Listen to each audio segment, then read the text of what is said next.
back, another podcast from Full Force Combat. Me and Nathan are diving into quite a bit this week. We've got Oktagon 63 to talk about on the previous weekend just gone. There was 3 UK and Ireland representatives on that. And we've got what should be one of the greatest heavyweights fights of all time coming up this weekend in John Jones versus Stipe Miocic and the Cage Warriors 180 card in London. But Nathan's fresh back from Poznan. He's still feeling the weather and the hangover as well, probably, Nath. No, mainly the cold. Although, the vodka, the amount of vodka they put in vodka and cokes over there is a different ball game. So I definitely felt the effect of it Sunday, but we're recovered now. It's Tuesday. We're recovered. Nice one. Yeah, they do it differently over there. But yeah, Oktagon 63, the 3 representatives, Jack Maguire, Aaron Aby and Ammari Diedrick. Now, Jack Maguire was the first one on against Radek Rusal. Rusal's like one of Oktagon's golden boys. He's well supported. He's got a massive fan base. So he was the massive favourite. However, when Brian Lacey, the commentator, read out Jack's record and bigged him up as he was walking into the cage, and I instantly thought, Joe, he's got a bigger chance than people are expecting here. And he did. The fight was good. Rusal was on the front foot and Jack was happy to be on the back foot and just pop a couple of jabs off every now and again. Then he grew a bit more in confidence, but Rusal wasn't going away. Rusal was putting the pressure on. It was probably, I'd say, about 60 seconds away from being stopped. He was battering him. And then out of nowhere, Jack Maguire gets a triangle choke and Radek taps out and takes the victory, which was good. It was very, very good. Big upset. And he was the only one, unfortunately, that won out of the rest of the UK representatives. Aaron Aby is as tough as boots, Aaron Aby, but he got battered off Zuma Gulov. He got absolutely battered. He was too strong. You could just tell his UFC caliber and stuff straight away. And Ammari Diedrick fought Robert Pukac, who's had 32 fights compared to Ammari's 8. And the experience shown, Pukac was far too strong for Diedrick again. But it's a big lesson for Ammari, that, and it's a big experience because he's highly thought of in the UK MMA scene and he's expected to do big things. And then also the Carlos Vemola Will Fleury fight got announced for the 29th of Prague, same card as Shamrock, which I think that's going to be a barn burner. They've got a bit of history there as well. Then Will Fleury says that when he was at Vemola's gym a few years back, he was sparring. Vemola's done Fleury's leg in his ankle. He's done some serious damage to his leg anyway. And Will Fleury took it personal because it was his reaction after it. He didn't just like say sorry or whatever. He just like looked at him and walked off. And in the press conference on Saturday, Vemola was like, "Well, I'm sorry about that. I don't ever remember you being at the gym. But yeah, I'm sorry, but it's on for December." And I know Vemola's massively experienced. He's been in the UFC. He's been in Oktagon for years. He's been very, very successful. And we've seen him in his home city, how loved he is. He's a fucking superstar in the Czech Republic. However, Will Fleury is the younger, fresher man. And because Vemola's seen it all and done it all, and he's got a zoo in his house and he's got other things going on, he's got other business interests, I don't think he has as much hunger as Will has going into this fight. And I think Will wants it a lot more. Will wants to be champion, whereas Vemola's been there, done it, and wore the T-shirt. And as you know, we was at what was supposed to be his last dance against Attila Vey. And that was carried on for another 12 months because I think they're going to have the trilogy match. I think that's right. I think they're going to have a trilogy match in a stadium again next year. Yeah, it's interesting with that because, I mean, you know, he had an MMA retirement, which, you know, is as long as you want it to be, really. It's not cut and dry, never. But yeah, the Vemola is such that might be the factor really for the fight. Even obviously Fleury is younger and he's fresher and he's coming off some really, really good wins. But Vemola is such a star that I don't know. Fleury, I'm sure he's fought in Bellator, he's fought in all these places. I'm sure he's experienced good crowds, but to have a crowd so, it's going to be so rabidly against him. It's not like the Attila Vey situation where Attila Vey was also loved. He was also someone that people in Oktagon love. Whereas Fleury is sort of not an unknown quantity, but isn't as doesn't have that backing. So therefore isn't going to have, that core support or I'm sure some people might go over to support him, but in the O2, which is an indoor venue, it's going to be very loud. I mean, I remember Vemola's just started. I can't remember what fight it was, but Vemola just started doing a lap of the stadium halfway through someone else's fight, and no one cared about the fight anymore. They just wanted to cheer Vemola. So it's going to be crazy. It's going, it's almost going to be a hostile atmosphere for Fleury, but a really big one for Vemola, and that might be what carries him over. And even though he might actually, in terms of if you look at it on a fighting level, he might actually be the underdog. That might carry him, and we'll have to see how it goes. Yeah, you're absolutely right about the star power, and it will be like Fleury going into a cauldron atmosphere, and it'll be similar for Shamrock for when he in Eden earlier this year. I mean, they fucking hate Shem anyway, but because of it was their guy, they back their people, which I think is great. I'm just wondering how Fleury's going to handle it. I think he'll be okay. I think he'll soak it up. He's a big lad. He's not stupid. He's got a strong head on his shoulders. He's experienced. Like you said, he's had big nights in Bellator and stuff like that. So he's used to the crowd aspect, so to speak. But one thing I think he should take into the fight in a positive light is on the same date last year, Vemola was knocked out heavily in the same arena. Does lightning strike twice in the same place? Can he? I mean, he got that crazy knockout, didn't he? Before it'd be interesting. I mean, we'll obviously get to it closer to the time. I was just looking at Shamrock's opponent, Jacob Bagnick. That's an interesting matchup considering that the sort of run Shamrock's been on. I didn't that just look. I mean, I don't know anything about Jacob Bagnick. I'll be honest. You'll know more. But is that sort of like a sidestep from what he was just doing with Corny, or? No, it's definitely a better fight. I'd say it was a tougher fight, but I don't think it's going to be tough for Shem. I think all them ahead of him in the rankings is better than, because the main event on Saturday, he could have beat easily both of them. They were both in his division. Hafin and Ifuka, the loser. There's been a bit of back and forth on social media between the two, and a reporter, I can't remember what outlet it was from, asked Ifuka about it in the press conference on the weekend, and his reply was something like, Shem can clean my shoes, or something like that. So something along the lines. He was trying to he was downplaying the fight basically. But the rankings keep getting messed up. I think Shem was ranked at 4 at one point. Now he's ranked at 7 or 10 again. And this Nafuka's ranked higher. But based on ability, Shamrock beats them all. And they've not necessarily all fought each other neither. So I think Shem's got 2 fights left on his contract, this one and another one. Seeing as Nafuka's just fought and lost, I think there's a good story there, and they don't like each other. Build that up into the next fight, Nafuka versus Shem, and then see what happens after that. Whether Shem signs another contract or gets something different, I don't know what's going to happen on that, because things change in MMA, don't they? People go into all sorts of different promotions now. And let's face it, every top fighter wants to be in the Ultimate Fighting Championship at the end of the day, don't they? And if Shem's still trying to push them rankings and taking fights and feud fights, and he's doing it all the way, this will be now his third fight over there, 3rd or 4th, I think it will be. So he's doing it all the way. He's not having it all his own way. Do you know what I mean? Yeah. He's having to go to their place and do it in their back garden every time. And if he's not getting, I think after these 2 fights, he should be in for a title fight after it. But I don't think we're going to see it like that, because, like I said, they keep messing with the rankings. Yeah.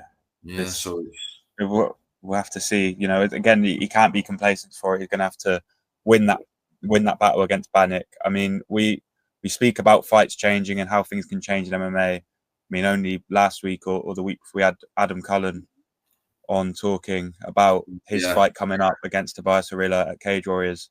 Unfortunately, that's not taking place anymore. Harila is injured. Same with Liam Gitting's fight. His opponent pulled out injured as well. So a slightly reduced docket at the Indigo coming up at Cage Warriors, but still a big title fight in the event. But firstly, Adam Cullen, obviously disappointing for him. Do we know anything about what he's got coming up, or will it be a case of just having to reschedule and go again? All we know is they're trying to get him an opponent. I think it'll be tough, but we were talking about how many opponents have pulled out, weren't we? And he said he's had like 30 pullouts, and he's only 11 fights into his career. And then we just spoke about Harila pulling out, and we said there must be something. If he was to pull out, there'd be something seriously wrong, because he don't pull out of fights.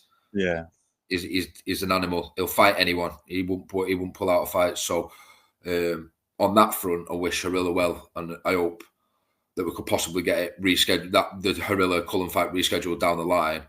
But I don't think they're going to. I hope they can get Adam something this weekend, but it's very, very short notice, isn't it? Yeah, and it might even be on his case. I know Adam will be prepared, but sometimes those really short notice fights, you don't get any notice or anything like that.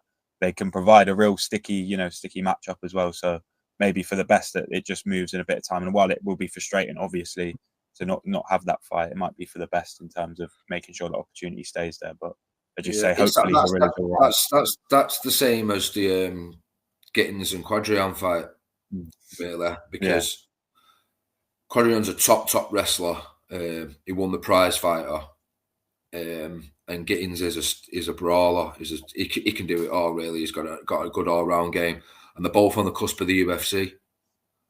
So that fight will hopefully get rescheduled from down the line. But Quadrian won't be fighting this weekend. That would have been an interesting fight. We've still got in the other title fight, Andy Clamp versus James Webb. Andy Clamp 13-2, James Webb 10-5-1. They've both been in some good fights already. They're very well known on the UK MMA scene. That's going to be a good fight, light heavyweight title. There's also Nick Bagler and Jordy Bax. Wesley Meyer and Alexander Luth. That's another good fight. They were the two losers in the semi-finals of the prize fighter tournament. Giovanni Fernandez, Jimmy Quinn, Cam Stewart and Yusuf Nazarkatov, who we spoke to Yusuf the other day. Prospect v Prospect, Teddy Stringer versus Sean Fraser, 4-0 and 2-0. I think that's interesting. Tariq Pell, 3-1, and Danny Blundell, 6-2. That's another interesting one. Joanne Scott, who you spoke to after his fight in London earlier this year, versus Davide Scarano, 5-2, 5-1. That's another good fight. It's on paper. It was card of the year up until the pullouts. It's still a very, very good card, but on paper it was card of the year up until then, which I'm gutted about. I'm gutted about them too, but for Gittins and Harila to pull out of fights, there must be something genuinely wrong, because them two do not pull out of fights. Absolutely not. Neither of them. They're both fucking animals, mate. You know, which I'm gutted. Like I said, I'm gutted about. But yeah, still a really good card. Really looking forward to it. Yeah. I think it's the last one in Manchester, in London. Sorry, up until next year. And I think they've got one in Newcastle, and I think the last one's in San Diego. But yeah. Yeah, they've got a similar cast to sort of, because obviously I went to that last one, or one of the ones in Indigo. I can't remember what number it was. But again, you've got Sean Fraser, who was there, got a really good decision, and that's going to be a huge test for him against Teddy Stringer. Absolutely. Tommy's running. Joanne Scott was really impressive, and not just the way he was, but the way he carried himself, the way he spoke. So I'm looking forward to that. I think he's good friends with Kavanagh, something like that, a training partner. So obviously he'll be inspired by what he's seen. Thomas Paul as well, who was a real brawler. So you're going to I forgot to mention Thomas Paul. Yeah, I forgot to mention Thomas Paul. That's a good fight as well versus Orlando Prince. And obviously, you say Yusuf Nazarkatov, almost butchered that. As well, if you want to see what he thinks about his upcoming fight as well, check that out on our channel, because that was a great interview with him. And it's going to be exciting, Carl. Are you going, Dan, or are you be watching on? I'm hoping to. There's some really good fights on it, isn't there? I'm just looking at again. The Maya Luth fight, that's going to be a great fight. Alexander Luth was in Cage Warriors Fight of the Year with Luke Riley last year. Wesley Meyer is a very well-known fighter on the UK MMA scene, trains at Great Britain top team in London. He's been in some good fights. Andy Clamp and James Webb top of the bill though. This is a rescheduled Andy Clamp versus James Webb, I think, if I'm right in saying that. So that it'll draw a good crowd. I think there's very limited tickets left anyway, and as you know, the layout at the Indigo, it's well suited for MMA. I think you've got the overlookers on the balcony, and then you've got everyone on the floor, so everyone can just mingle and stuff. And you're right up at the cage. Then it's a good venue for Cage Warriors. It definitely is. For that smaller promotion, that is the sort of thing you want. You want packed out small venues rather than sort of half sold big venues. So it's perfect for them, and you can see people on the balcony going crazy, and that is a great venue. But when we talk about big arenas and famous arenas, Madison Square Garden, UFC 309, the main event of this, and probably the main event of most MMA fans' weekends, it's going to be huge. Look, John Jones, Stipe Miocic. I mean, what can we say? Probably a fight 2-3 years too late, but still going to be a real spectacle to see what happens. Yeah, it's a watered down version of what we should have got a couple of years ago, isn't it? But I'm still really looking forward to it. The best heavyweight of all time versus the best fighter of all time. It's got all the ingredients to be a banger. My only worry is between them, they've had one fight in 4 years. Yeah, and Stipe didn't exactly look $1 million in that last one against Francis. So no, I know, and this is the thing as well. And I was thinking about it more the other day with the dimensions of the heavyweight division, including Francis on the other side. Is Francis really the man? Yeah, he beat the man, but is he really the lineal heavyweight champion of the world? Because it just all depends how good you are on the night. Clearly, because they both beat each other. I watched the first fight the other day, and it was a great fight. But Francis sort of like blew in the first round and a half, didn't he? You could tell that he had too much on. But this main event this week, Jones knows that he's got a lot more weight. He's not as agile as he once was because we've seen him do some crazy things at light heavyweight, and he's not going to be able to do them at heavyweight. So he's moved very well during camp. He's been at the UFC PI Centre, and he's been in all the chambers and stuff, and he's doing it properly. So I think in terms, I know I said it's watered down, but in terms of the version of John Jones that we're going to get, I think we're going to get the best possible version that we can. Because don't forget, it's postponed as well, isn't it? Because of the injury. Yeah. But fair play to him. No one's going to fight. And he's popped his shoulder out. It's not just like it was a little niggle. Like he popped his bleeding shoulder out. But I think we're going to get the best version of John Jones as we possibly could get right now. Miocic. I always like to say you're only as good as your last fight, and it was a long time ago. So that doesn't go very well for his side, does it? There's always a chance that he could knock him out, but it's John Jones, isn't it? It's John Jones. But I think in terms of the best chance of knocking John Jones out, what better person than Stipe Miocic, the greatest heavyweight of all time? Sort of. The thing I'd say for Jones is if you look at his last few fights, I mean, realistically, he's not actually. Obviously, he's won them all, but he's not had like excellent performances. I mean, the Cyril Gane was fair enough, but I mean that was what it was against Cyril Gane. But Thiago Santos, Reyes, those were two fights that you could probably argue he lost. If you were to look at semantics and look at the actual fight, I thought Reyes won that fight against Jones. So he's not particularly on a rich vein of like, oh my God, this guy is so good. And I actually am interested to see because he has a lot to prove for me. And that might sound weird when you're arguably the GOAT of MMA, but the way he's been sort of ducking and diving about Tom Aspinall and he's not willing to fight him. He comes across a bit not scared. Who am I to say John Jones is scared? But he sounds like he doesn't want it, and fair enough, he just doesn't. But it gives him something to prove. He almost has to put in a really good performance here because if he just sort of scrapes something or and unfortunately some of it might not even be his fault, because the Cyril Gane fight's a great win, but Gane just looks so bad that people sort of look and went, oh, okay, well, you won that one, well done. So if Stipe doesn't look great, then again, it's going to be another test of, well, you've won 2 fights at heavyweight, but like you've not really beat. We've got a guy here who's clearly the best. You've not fought him, So how can you be the best heavyweight as well? You know, so it'd be interesting because he does, in my view, have something to prove, which is crazy to say about John Jones, but I feel like he does. I think in terms of light heavyweight, he's probably is up there, isn't he? He's the best of all time. At heavyweight, 100%. I think he still has it to prove at heavyweight. Of course I do. He's only just come back and had one fight at heavyweight, hasn't he? So what can we base it off? I think it's difficult because it's a fight that everybody wants. The Tom Aspinall fight, sorry, not this fight. The Tom Aspinall fight is obviously a fight that everybody wants. And every time he's been asked about it, he's basically said, what did he say? That in a nutshell, that at his age, he's not stupid enough to fight Aspinall when he can go and fight Alex Pereira, which is a higher profile fight, and it's a striker versus a striker.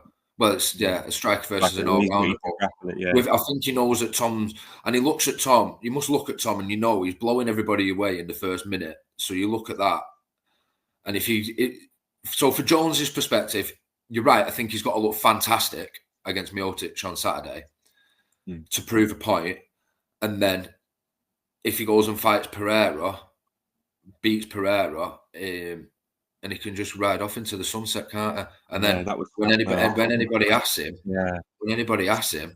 why you didn't fight Tom Aspinall, or anybody says sorry, you ducked Tom Aspinall, they can just say, well, yeah, so what?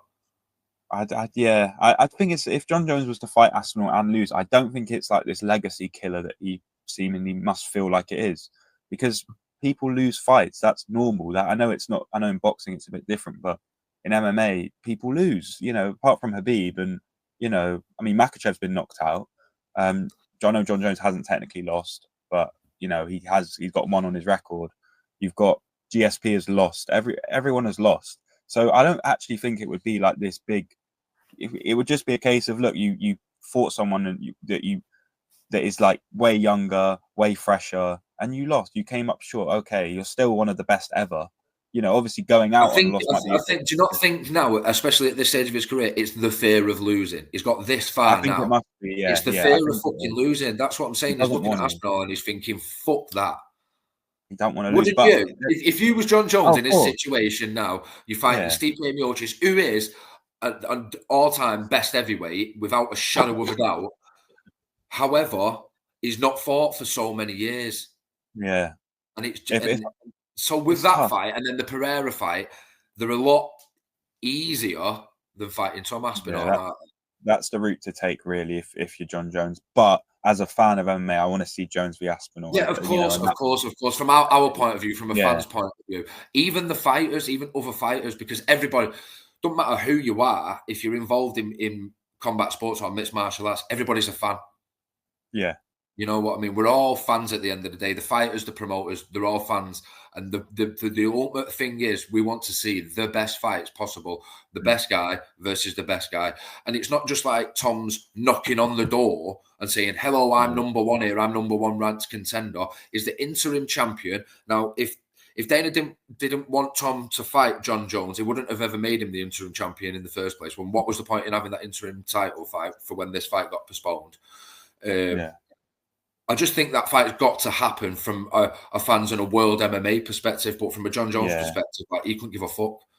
No, he doesn't. I mean, he doesn't owe anyone anything. But and the thing John Jones has on his side is the president of the UFC. So you know, he's probably in terms of that he can get what he wants. He's almost like Hulk Hogan in that sense. He can politic his way to what he wants. And you know, I think he's going to win this one.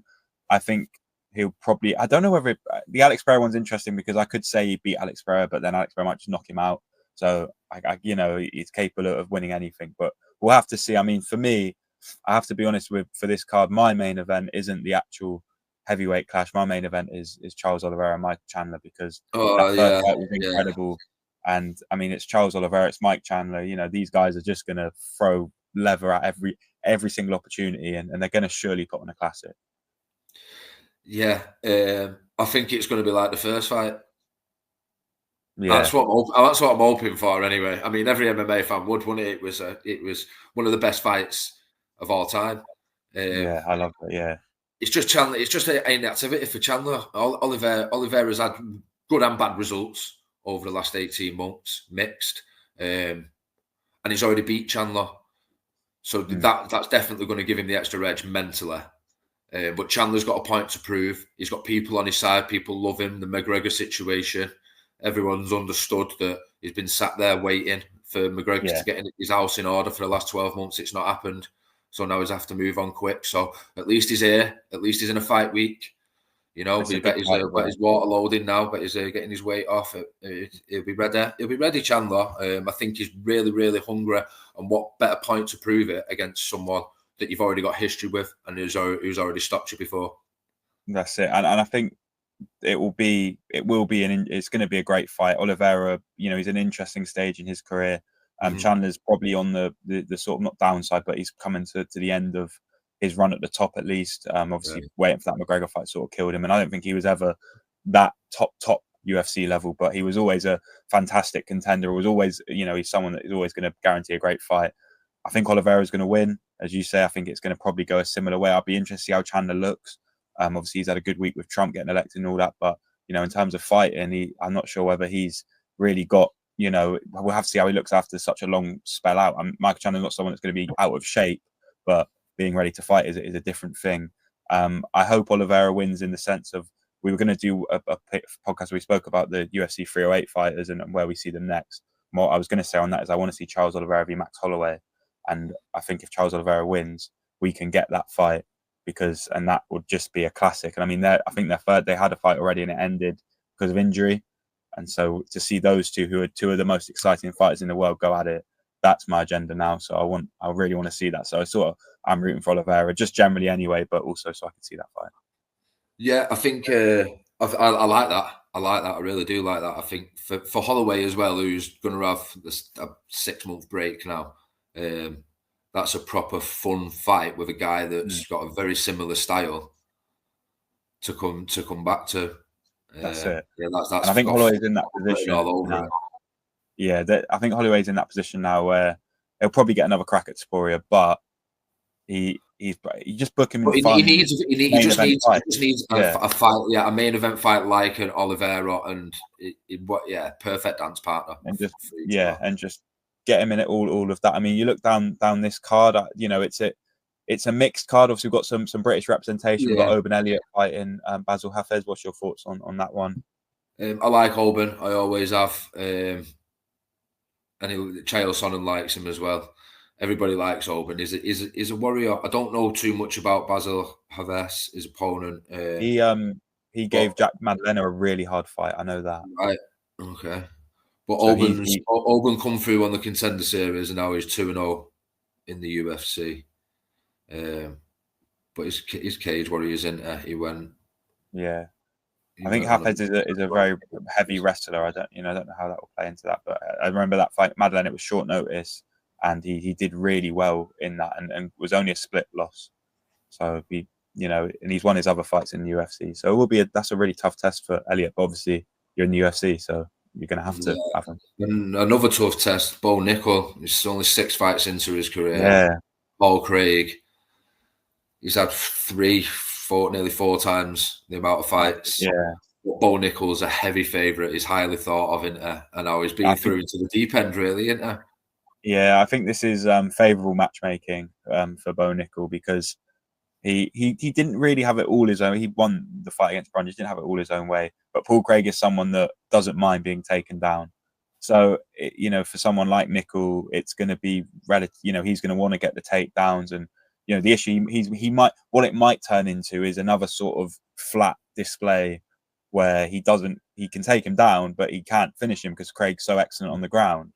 And then so we're sat 15 minutes and we're just watching him sort of grapple on top, and it will be sort of not impressive for someone that isn't like really into all of that. So it's an interesting matchup.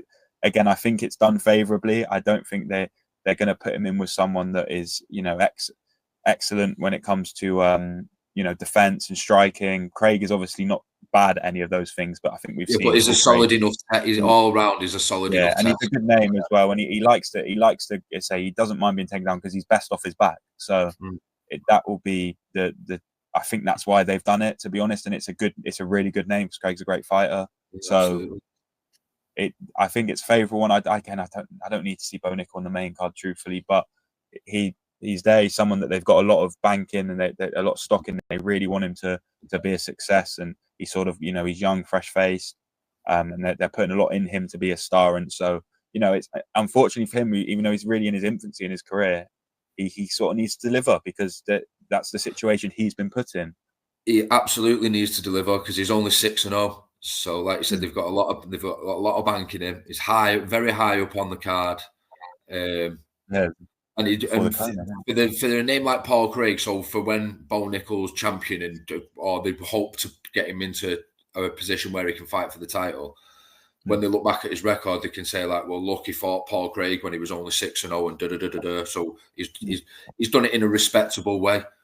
He's not just fought like when Khabib got to like 20-0 fighting bums and stuff like that. But there's a couple more good fights on there. The Jim Miller's on the card as well. He's never going to go away hard.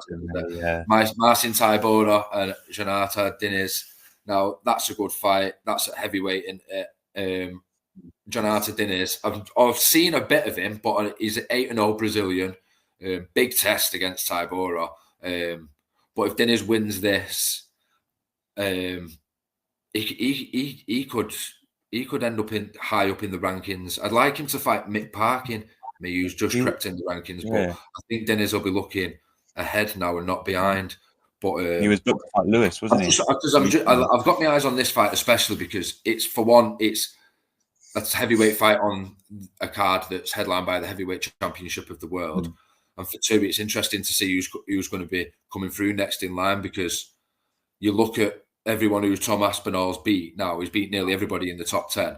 So if you can eventually get this John Jones or Stipe Miocic fight, then it's interesting. It's just interesting to see the next generation coming through. So I think that might be my sleeper fight. That one, Tybura and Diniz. I think Diniz, obviously he was meant to fight Lewis, so that shows that they've obviously got belief in him that they can. Another one that they've got a lot of stock and belief in, guys like that. So they clearly see something in this guy. I'm not quite like I know a whole lot about him. I think Tybura is all right, but again, he's one of those gatekeeper types that if you beat him, then you're definitely probably a top 15 fighter. And people will, if you're not good enough, you'll struggle. If you're good enough, you'll be okay. I mean, I'm intrigued by the fight that they've put on the start of the main card, Ruffy against Lontop. I mean, I'm not going to act like I've heard of either of them, but that again, to put that on the start, usually you want to start your events off with a bang, especially on the pay-per-view. So I'm intrigued by that. Martinez McGee will be good. That should be a really excellent fight at bantamweight. I think Martinez is a very good fighter. McGee's obviously very solid as well. So that'd be a good test in sort of just the periphery of the rankings. I didn't realize Mickey Gold's still employed, but that will be interesting to see. He's fighting Ramiz Bramaj.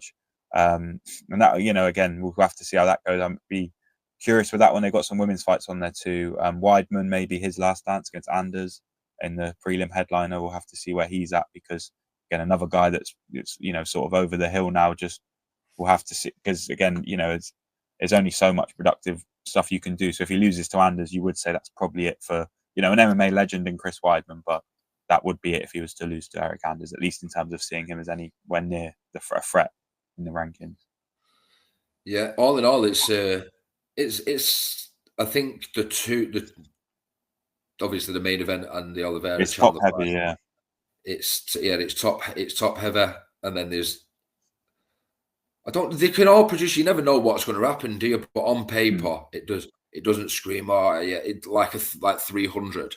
Like we was looking at 300, thinking like a lot of them fights could be headliners on fight nights and this and this and this.